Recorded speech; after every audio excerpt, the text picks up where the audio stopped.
Soon, most everyone will know someone who has been infected. Like World War II, 9/11 attacks, this pandemic has already imprinted itself upon the nation's psyche. A global pandemic of this scale was inevitable.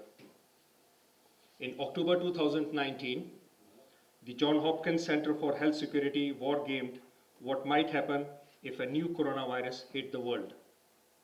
And then one did. Hypotheticals became reality. What if now has become now what?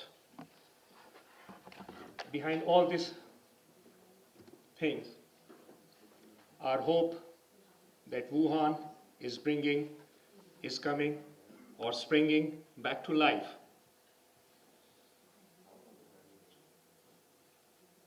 The 2 months long lockdown is going to be lifted soon on the 8th April. With this background, now may I request Major General Amir Ikram, Sitara Imtiaz Military, Executive Director NIH, to give a welcome address. Sir, please.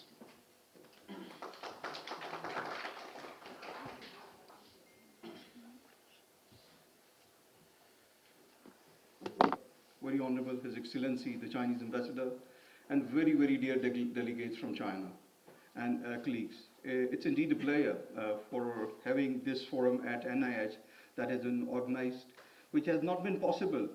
I think the two flags coming together all the time, the support that we get from China, even during the crisis time, it is immense. It is beyond commendation. We don't find words to extend our gratitude for whatever support that we have been getting from China. And that talks volumes about our friendship. And we have been watching this since we were young guys until today when we are working together. So it's indeed a great honor for hosting the Chinese delegation who have the experience, hands-on experience in China, and bringing their expertise to Pakistan, again under a period when the China itself has undergone a true immense crisis. But again, as Brigadier Shakil said, it's something very, very important for all of us to know. The way China has fought the battle, I think it's a great learning. It's a great learning for not only region, but all the globe in itself, where you can bring back those lessons which have been there in a very short span of time. And we have talked of so many simulations, triage, exercises in the near past. This is a reality now. It's no more simulation. The things are there. And we are fighting against so many odds. We have seen the devastation caused in the developed world, and we are still in the developing world. So the challenges multiply. They don't stop here. We have been in touch with the CDC China for quite some time now. And again, all the gratitude goes to His Excellency, the Chinese Ambassador, for putting us through. We have had some live meetings and conferences with them in the near past as well. And I tell you, there's so many queries that were so amicably resolved in just talking to them. And that's just one example, giving us the strength at the national level and then taking on the message to all corners of the country. So it's not a lone battle. It's here you fight as a multi-stakeholder involvement with a multifaceted approach, and only then you can flourish and thrive. As we see, the epidemic is picking up the gear within Pakistan following the pandemic patterns, the number increasing gradually. The best, I think, under the present circumstances is there is not an immense increase in the number, but definitely there is a gradual increase. So it all depends from here on how we fight this eventuality which is already there. So with all that in mind, I am extremely, in particular, on behalf of NIH, on behalf of Ministry of National Health Services, Regulation and Coordination, we would welcome the team, and we have quite a busy trip scheduled for them during the next 10 days. We are extremely grateful to the Special Assistant to the Prime Minister for leading this thing from the front, from the very beginning. Just to give you a very brief overview, that the time it started in China, they started having meetings over here regular. We prepared the first ever national action plan totally dedicated to the COVID. And then with all the execs SOPs that followed, and these were not only SOPs, they were basically not implemented in true spirit, stringently followed, and practically on ground simulation and exercises. I think our coordination in this regard with Chinese government has been immense, and that's one of the success stories out of whatever the situation here in Pakistan, that not even a single person with COVID returned from China to Pakistan. That's the strength. That's the strength of friendship. And I think, again, it talks volumes of what has been going on between the two countries during this period. Unfortunately, the things started turning bad when it spread around to our regional countries, including Iran, and the people, Zaireen returning from there, brought in the virus. But again, as we move on, there have been lessons learned from both the sides. One side is the success story with China. On the second side, we have a story where the things started turning bad for us. But again, this is the time to fight. And I would again request for all of you, whatever you can grab from this group, they have true hands-on experience, please learn from them. Grab whatever the capacity. Today we just have a formal and then an informal session. From tomorrow we'll be having all around the country. We'll take most of the teams on Skype, and then we move on. So that's how we're going to proceed, and then we take them for tours to different hospitals, different institutes, so that they can in turn learn from them. So with all that in mind, would not like to take much of your time. We are moving on, and inshallah we keep increasing our strengths within the country. As you all understand, this is just one component where the China is supported, and immense support coming in the form of equipment. We are again very grateful to the Chinese ambassador, the government of China at the back, and everyone for contributing towards Pakistan. So with this, I'm extremely grateful, and I wish the delegates, I think, a very active session today, and following a very busy schedule for the next 10 days. Thank you so much.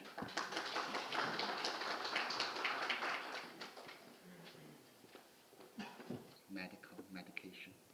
But I would like to say a few words that 3 months ago, when this terrible coronavirus spread in China, I think that the Chinese government, Chinese leadership, we did tremendous efforts to control it. Right now, I think things are almost normal in China.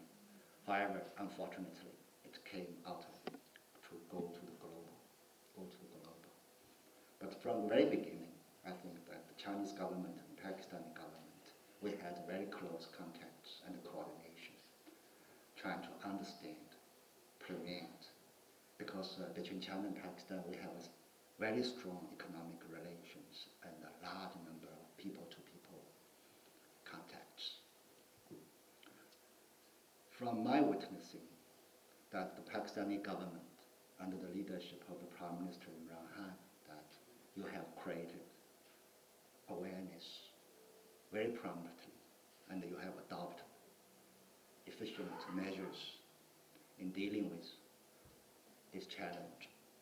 Right now, I think that a lot of steps have been taken to fight against, with the efforts from the Ministry of Health, from NIH, from the provincial governments of that. And during this process, that your president was in China 2 weeks ago. Prime Minister Imran Khan and our president, our Prime Minister, they are in constant contacts through telephones, through letters, exchange of letters.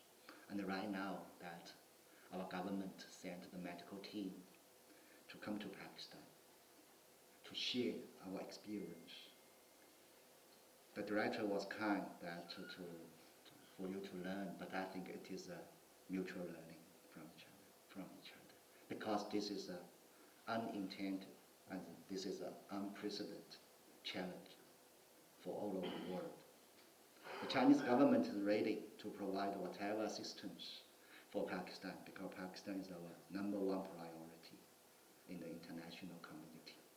We hope that with the efforts by the Pakistani government and the people, with the assistance and support from the Chinese government people, that this kind of challenge could be overcome in a shorter time. And here, assure government of Pakistan, the people of Pakistan, that China is always ready, standing with you, working with you, and with the efforts from both sides, we hope that this pandemic could be controlled soon. Thank you.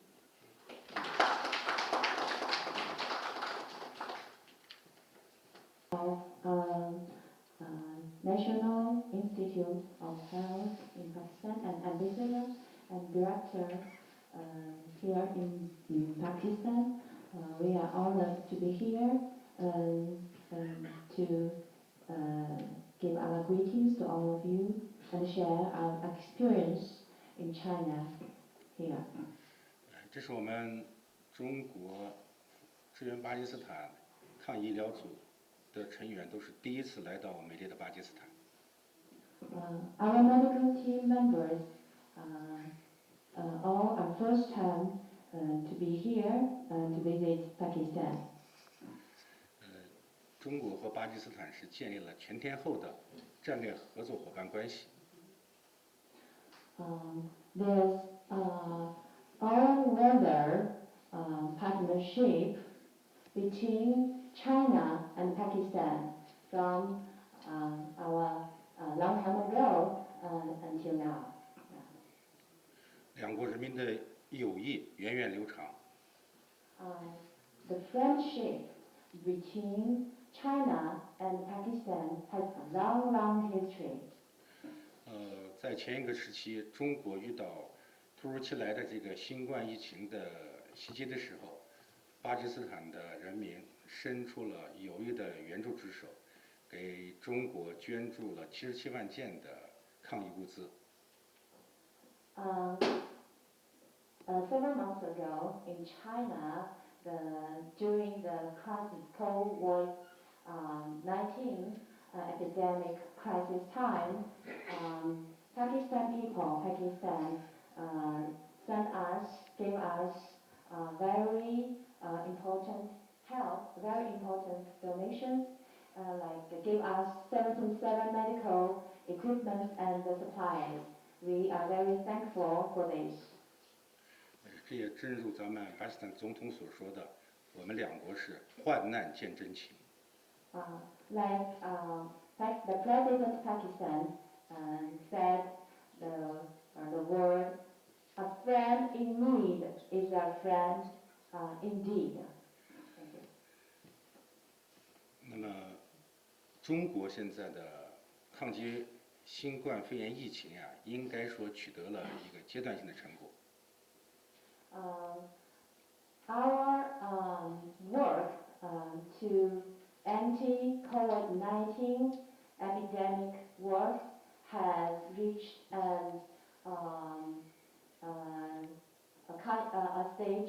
success stage until now. 在这次这个和疫情的斗争中，中国政府展现出了坚定的信心和非凡的勇气。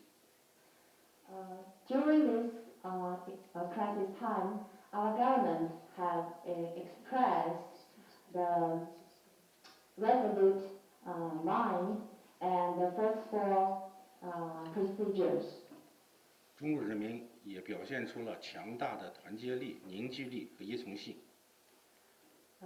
Our Chinese people also expressed powerful cope with this kind of crisis procedures. 应该可以说，全国上下一心，用了2个多月的时间，在中国达到了我们设想的阻断疫情的一个目标。With all the people's help and in our government leaders, we have reached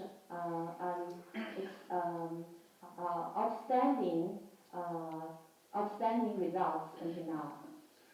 现在中国防疫的抗疫的原则呢，就是外防输入，内防反弹，疫情反弹。The rules for anti-COVID-19 virus epidemic in China for now has two effects. First is to prevent imported cases. The second is to prevent the bounce cases in our local cases. 中国政府在做好自己抗疫工作的同时，也在密切地关注和我们友好国家的疫情的发展状况。We intensely care about our neighbor countries about the COVID-19 virus epidemic not only in our crisis time but also in our making success time right now. 中国政府知道，目前巴基斯坦遇到了和我们前段时间同样的疫情的一些威胁。Our government has known that Pakistan has met the same situation right now like 7 months ago in China. We have seen situation. 中国政府除了向巴基斯坦继续捐赠抗疫物资外，也选派了我们这支医疗队前来巴基斯坦协助和支持巴基斯坦的抗疫工作。Our government not only prepared the donations supplied to Pakistan, but also sent us as a special medical team to share our experience to assist Pakistan people to anti-COVID-19 virus epidemic outbreak here. 我们这支医疗队啊，有多学科的专家组成。We have various specialties in our medical team here. 有我们流行病学的专家， Like our epidemic specialist, Dr. Wan Liren, yeah. 还有呼吸内科的专家， And also we have our respiratory and critical medicine specialist, Dr. Anwar. 重症医学的专家， We have intensive care unit medicine specialist, Dr. Song Yunlin Song. Yeah. 护理的专家， We have chief nurse here of nursing. Her name is Li Zhang here. 临床检验的专家， We also have like clinical laboratory technologist, chief technologist here, Dr. Cun Renmen here. 我本人是参与了从新疆首例疫情、首例病例发生，一直到所有疫情全部出院，这些全部的防控救治过程。As for me, myself, I have been involved from the first case of COVID-19 case in Xinjiang province until all of the COVID-19 cases have been cured and have been discharged until there are no cases in Xinjiang province. Until now, I have been involved all the cases and to prevent and cure until discharge all the stages. I'm involved. Yeah. 应该说，我们带来这个团队啊，在抗击新冠肺炎这项斗争这个过程中，积累了比较丰富的实践经验。I could say we have accumulated many experience about anti-COVID-19 virus outbreak here in China. Yeah. 那么，我希望在以后的时间里，我们中巴相关方面能够相互的交流，来分享我们的经验。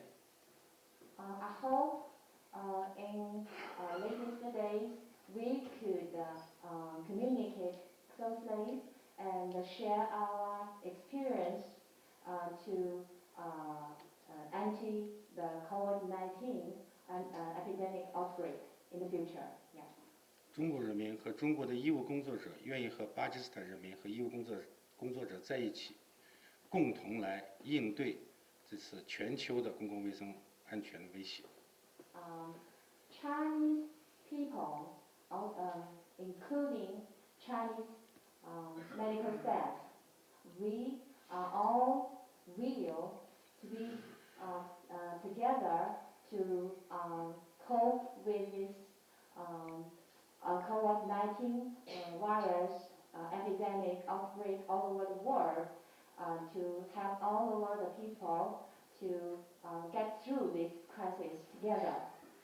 我期望我们的工作和巴基斯坦方面能够共同合作，能取得实实在在的成效。I hope we could make real progress and work together with our medical staff here in Pakistan in the future. 具体的措施我们会下面和我们有关方面做深入的探讨。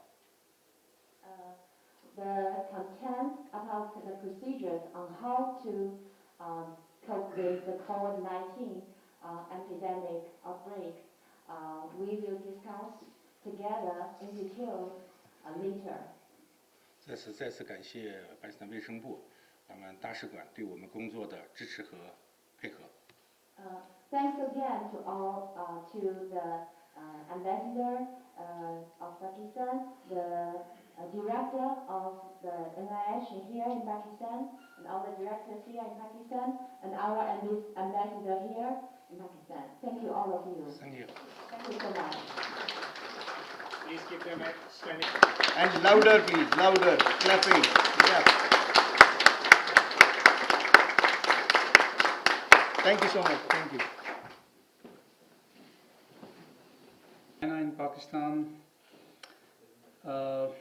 Professor Min Hui, if I pick the name right, the leader of the Chinese delegation, Major General Amir Kram,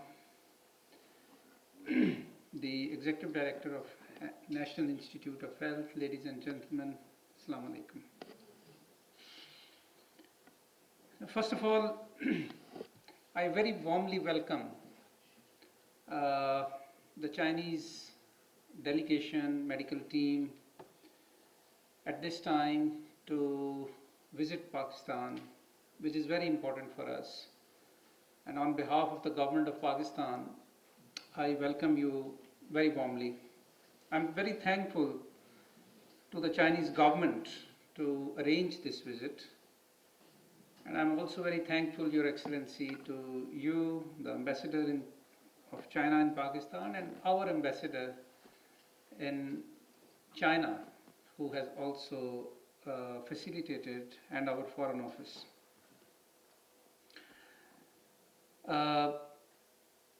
We are very impressed with the way the Chinese government has dealt with this outbreak of COVID-19. You have put in place the appropriate measures at the appropriate time, and you have saved the very wide and very severe spread of this virus in the world. The world could have been a very different place if China would have not put in place the measures that you did. It still spread, but this spread could have been very fast, and the loss of life would have been very high if you would have not done what you did in China. So not just Pakistan, but the world is very thankful to People's Republic of China. As a student of public health myself, I understand that it is unprecedented what China has done. And indeed, China has written a new chapter in the history of public health by putting closer to 60 million people in quarantine in the Hubei province and in the Wuhan province. World has not seen this before. World has not witnessed this before. And not only that, but also the rigorous implementation, effective implementation. World has learnt a lot from China in this regard. And this will go a very long way in future. In the future of prevention and control of communicable diseases anywhere in the world. So this has added to human experience the ways with which the nations, the countries should be dealing with the outbreaks of the communicable diseases. So it's not just Pakistan, it's the world which is learning from Chinese experience. Secondly, we are also very, very thankful to China for the cooperation that they have extended all along, despite being themselves in a difficult situation from the beginning, whether it was diagnostic kits or whether it was personal protection equipment or other equipments. Despite being in a time of difficulty yourself, you have cooperated fully with Pakistan, and people of Pakistan are very thankful to you for this. As General Amir said, we have today 1560 cases in Pakistan. And until now, according to our best information and knowledge, there is not a single case with a travel history of China, which we have in Pakistan. This is remarkable, if you think about it. This is really remarkable. And this could happen only because the coordination and the cooperation which existed between the government of Pakistan and the government of China, and as a result of which you decided to not allow Chinese citizens to travel to Pakistan before 14-day quarantine in China before they travel, and then exit screening, and then also on the top of it, His Excellency also worked with me very closely to ensure that all those Chinese who will end up in Pakistan will again go into self-quarantine for 14 days. And the Chinese embassy took the responsibility for this. So effectively, this was round about 1 month of quarantine. And this is why we don't have a case from China. And this is really remarkable, and we are very, very thankful to you for this. Please communicate my thanks and gratitude to your Minister of Health and to your seniors and to your government, that how grateful we are for this. And I think this again will go in the history of prevention and control of communicable diseases between countries, that how if the right measures are put in place at the right time, how even a country like China with a population of 1.4 billion or 5 billion could still make it possible that not a single case will move across the border.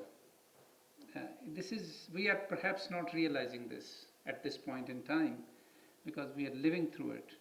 But when we will look back after 50 years, after 100 years, to what happened, people will be surprised that there was not a single case which came from China to Pakistan. This is the effectiveness of appropriate measures at the appropriate time.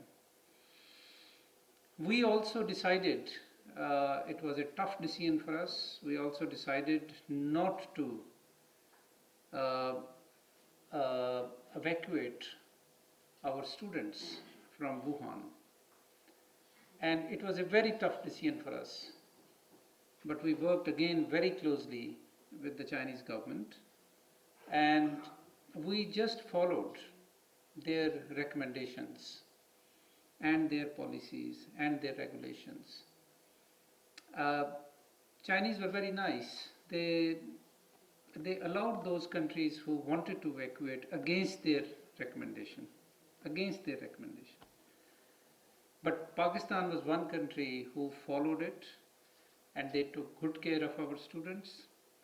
And today, now that the disease is spreading in Pakistan, the same students are actually thanking the government of Pakistan for not evacuating them.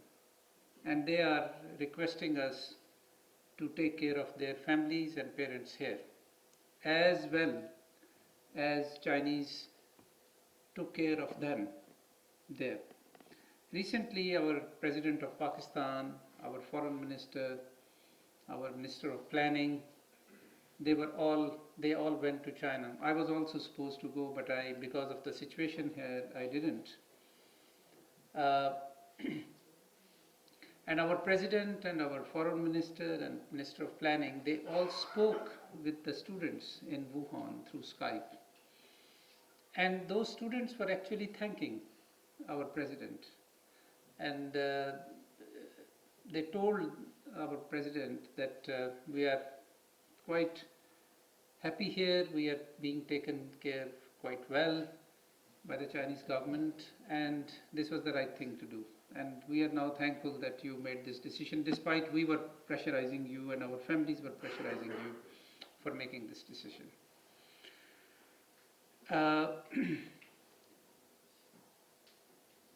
I'm very glad to know about the different specialities which you have brought as part of your team, and we are very interested in all the experts and the expertise that you bring. I think that we can tremendously benefit from your presence here at this point in time, and especially at a time when we are also starting a major national program for training of health professionals in critical care. Because critical care is that part of this whole epidemic where you need a timely and expert management of the patients who are critically ill. And that makes a difference of life and death in people.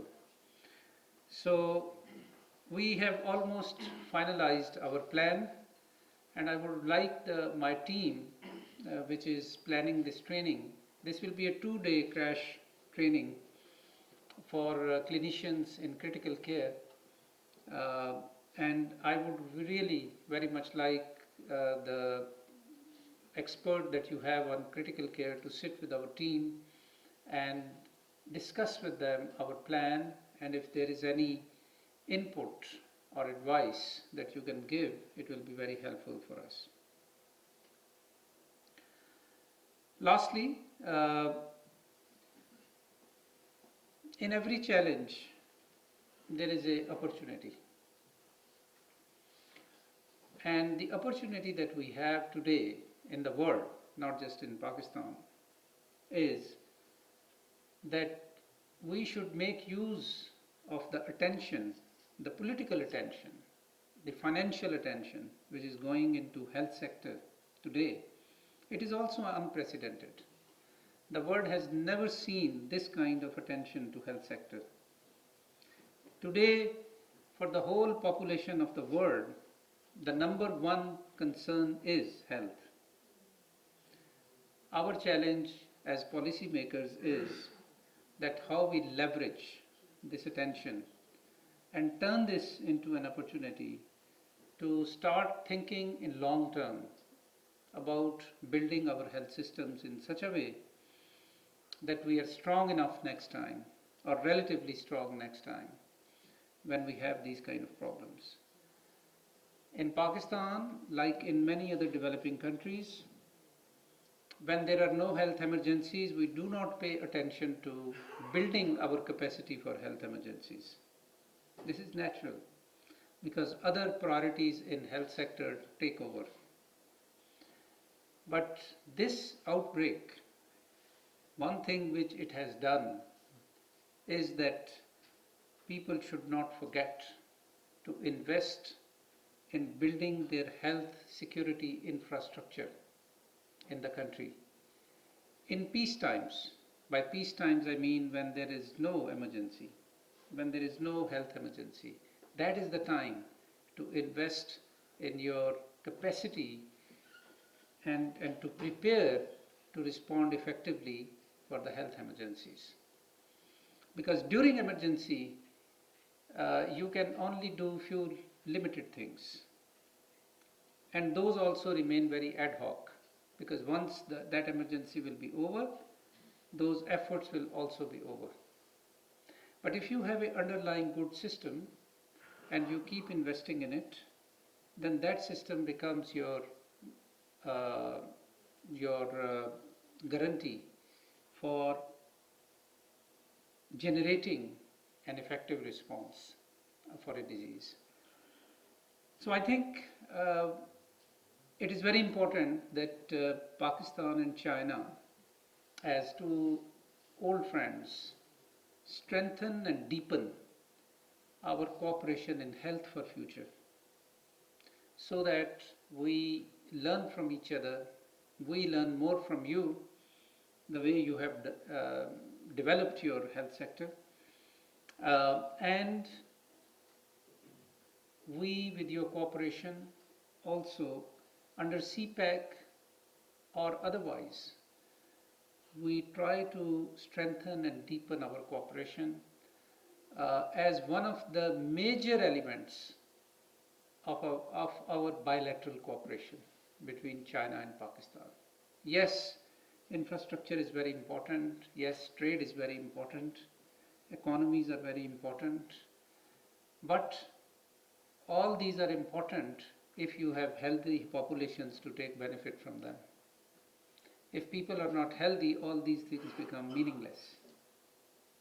So this is why it is very important, and please take this my message back to your government.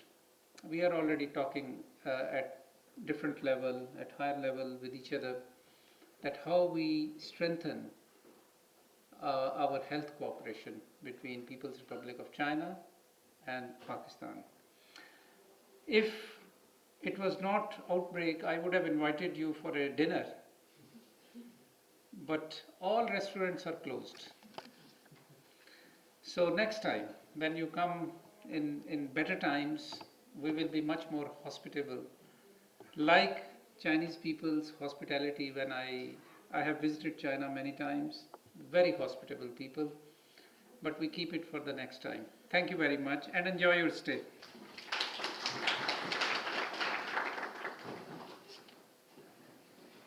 Yes, from China. Thank you very much for giving us all this great opportunity to have this August forum here and to see what has been happening around. And we basically start with the saying of Chairman Mao: in the time of difficulties, we must not lose sight of our achievements, which is going right now. Okay, China hits a coronavirus milestone. COVID-19 can be stopped in its tracks. This is basically the cornerstone of today's presentation, and we need to learn a lot in this. China on Thursday, that is 18th of March, reported no new local infection for the first time since the coronavirus crisis began 3 months ago, reaching a milestone in its battle with deadly outbreak that has upended daily life and economic activity around the world. At the present moment in time, as the governments in Italy, United States and elsewhere grapple with the pandemic, China has hailed its success as evidence of what can be achieved when a vast top-down bureaucracy that brooks no dissent is mobilized in pursuit of a single target. We know it's an old omen. Pathogens have no borders and freely roam all over the globe without any dispute or disparity. This is a dashboard as of yesterday. I'm sure there must be certain sad additions. The thing is, important thing is, the cases going up in China have halted, and now next in the race are very sadly USA and Spain and Italy as well. So it's the states and the European countries which are now being most affected. If you go back into the history, coronavirus is nothing new. It has been here since long. Started for the first time in 2003, stayed for a while, temperature changed, went down and had only 774 deaths. The mortality was very striking at 9.6%. Then the MERS started, around 2,500 cases, mortality was very high, 34.4%. And now with the NCOV coming in, despite the fact the mortality is not that high, it's 4.6 globally, but because of its exponential growth and very high rate of transmission, the number of cases are very high, and so far recorded deaths as for yesterday were 23,495. It was declared as a global emergency on the 30th of January, and seeing the potential of its spread, it was declared as pandemic by Director Tedros from CDC on 11th of March. And once you say it's pandemic, it's not a thing to be taken lightly, because pandemic, if you see, coming from the Black Death to plague and all those things, is not a word to be used lightly or carelessly. It is a word that, if misused, can cause unreasonable fear or unjustified acceptance that the fight is over, leading to unnecessary suffering and death. This is the first pandemic caused by coronavirus, and we have never seen a pandemic that when we control at the same time, and China did it. The strategic objectives which we are following over here are basically from the WHO. There's so many things, but the cornerstone remains limitation of spread from human to human transmission. We know the NCV timelines. It started for the first time on 31st of February. There were several cases reported. Wuhan sea market was closed on the 1st. They took only 1 day decision. But an evolutionary biologist told that out of the first 45 cases being reported in the Wuhan, 32 were not really went to the Wuhan. So the possibility of the disease being taken there and coming out cannot be ruled out. So as the cases progress, China announced its first death on 11th of Jan, and the number was increasing, and the first case was reported outside on 13th of January. That time, certain articles, they keep on coming out. The author provided the predominant national first 25 cases covering there. Then the families who were visiting, their kith and kins, met a son, left the place, and within 3 days it developed the pulmonary infiltrates, suggesting that it may be occurring as soon as 3 days, the incubation period. This was the first documented case by the states showing the symptoms, and you can see during all of the states there's cough, there's mostly fatigue, fever, episodic gastrointestinal problems, and few had for certain time the rhinorrhea. Now basically, once we talk about it, safety does not come by accident. You have to have a plan, a need to resolve and to fight the disease up front. What we have been doing it, I'll be going along. Generally, the preventive measures which have been taken are avoid close contacts with the people who are sick, avoid touching your eyes and nose, telling people to stay at home, clean and disinfect, avoid touching environment surfaces. This is the basic crux. NI Islamabad response to COVID pandemic has been there with great support from our worthy Mr. Dr. Zafar, who is Special Assistant to Prime Minister on Health, and in the preparation of National Action Plan for pandemic and preparedness. You can see right now, before it came to Pakistan, our team with the Special Assistant Dr. Mirza Saab, Dr. Ahmed, and all our team were there.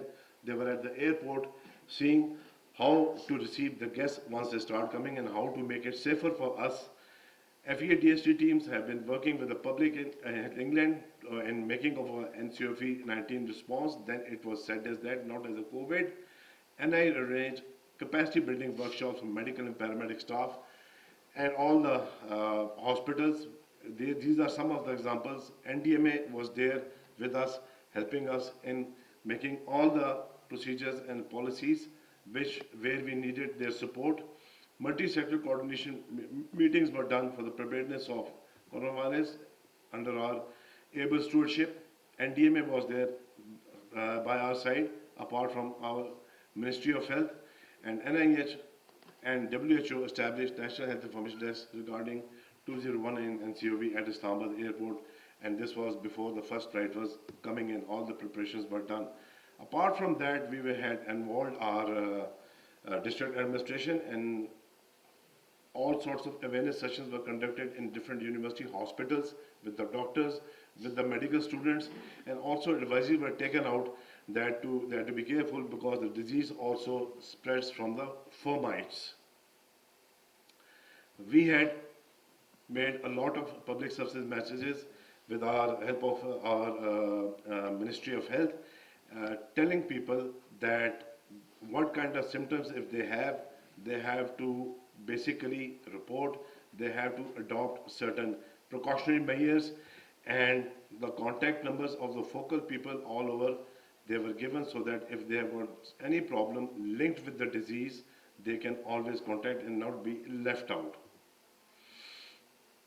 Awareness seminars were conducted everywhere, and our point of entries, there were total, I think there were around 14 point of entries, and the cases totally screened since the day we started getting in the travelers were about 1.4 million.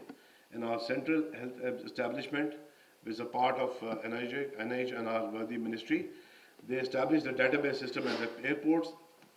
There was provision of PPEs to the frontline workers who were doing the screening, providing contact information to NIH for contact tracing, establishment of health information desks for international travelers with IC materials, establishing screen desk diagnosis, also facility at Afghan border, strengthening of HR at all points of entry.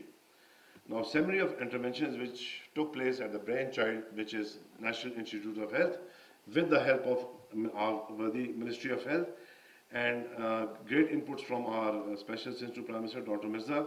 We were not only making out the national plan and preparedness plan, we were making all sorts of advisories, we were making all sorts of guidelines.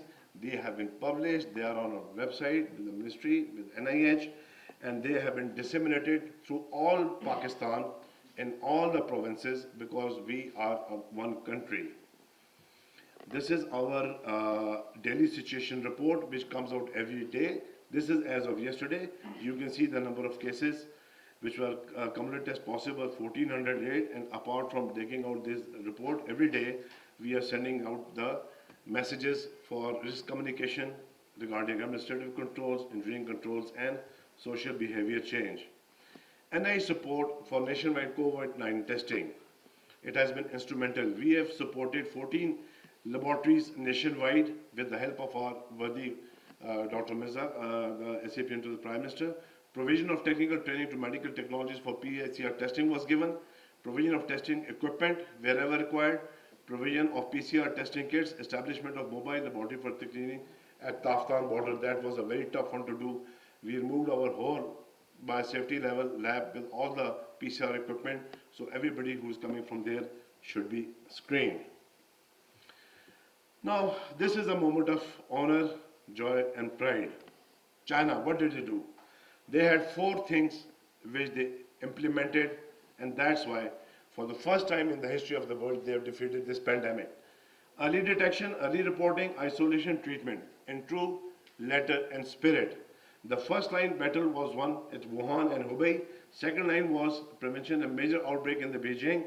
Third line stopped the spread of disease in Hubei surrounding the regions. And fourth line contained spread of epidemic nationwide. Now, doctors, advisors, ministers, they are there. We are the main workforce who have to take care of our country. But without the help of national commitment, engagement of communities, it is very difficult to fight such a pandemic. And there was a community engagement done very greatly with the health education and especially in the rural areas as well, apart from the urban areas in China, because the cases they always come from the community, always come from the community, and the urban and especially the rural areas are very important. They should not be. Now this is mind-boggling. 1.4 billion underwent 10 days home at isolation. 1.4 billion. China did it. At Hubei, 59.2 million were people subjected to quarantine sanitaire. More than 50,000 hospital beds were open for COVID-19 patients, including 3 new hospitals and 16 temporary modules. And more than 40,000 healthcare workers were deployed in Hubei. Around 13/3, look at the commitment. They were working day and night, round the clock, 24/7. Around 13,000 of them also contracted the disease, and around 36 had fatality. So this is known as a commitment at the national level as a whole with the community. Now, this is the crux. If you see on 13th of February, confirmed cases were 5,000. On 14th, you can see the confirmed cases are going down. On 18th of March, there are 32 cases, and on again, there are 23, they're all important. You see the suspected cases, they're going down. Deaths are going down. Recovery and discharge, you see, more are being recovered and discharged. So basically, this shows a proper management in a way that you are reducing the mortality, you are reducing the spread, you are taking care of your people properly with the help of the community, and last but not the least, now the main stay or the cornerstone remains with you, and that is how to stop the imported cases. This is remarkable. Dr. Liang Wanyan, head of the Chinese expert panel on outbreak response and disposal, stated, China has been proactive in sharing our experiences of prevention and control with the international community. The virus is a common enemy to all mankind, so only by cooperating effectively we can ultimately defeat it.